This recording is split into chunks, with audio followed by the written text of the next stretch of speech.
পাকিস্তানের তারকা ব্যাটার বাবর আজম এখনো বিয়ের পিঁড়িতে বসেননি। কবে বসবেন তার কোনো গুঞ্জনও নেই। তবে ঠিক এই সময়ে এসে তার বিষয়ে এক মন্তব্য করে বসলেন পাক মডেল ও উদীয়মান অভিনেত্রী দুয়া জাহরা, যে মন্তব্যে রীতিমতো হইচই পড়ে গেছে সামাজিক যোগাযোগ মাধ্যমে। এ তরুণী সম্প্রতি এক টিভি শোয়ে বলেছেন, বাবর আজম শুধু আমার, আর কারণ নয়। তার এমন উক্তিতে এটাই প্রতীয়মান হয় যে তিনি পাকিস্তানের তারকা ক্রিকেটের প্রেমে বিভোর।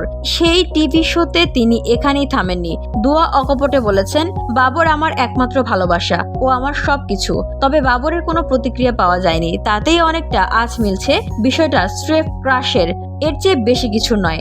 ধুলো, ময়লা ও ক্ষতিকর ধূলিকণা থেকে নিমিষেই মুক্তি দেয় চৌধুরী এয়ার পিউরিফায়ার। এর শক্তিশালী সাকশন ঘরের কোনায় কোনায় লুকিয়ে থাকা সকল ধুলা টেনে ফিল্টার করে এবং বের করে আনে নির্মল ও স্বাস্থ্যকর হাওয়া।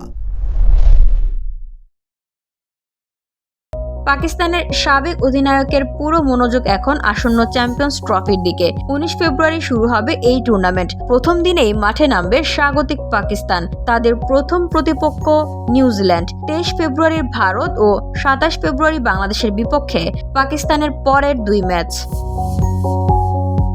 VOD Bangla news desk.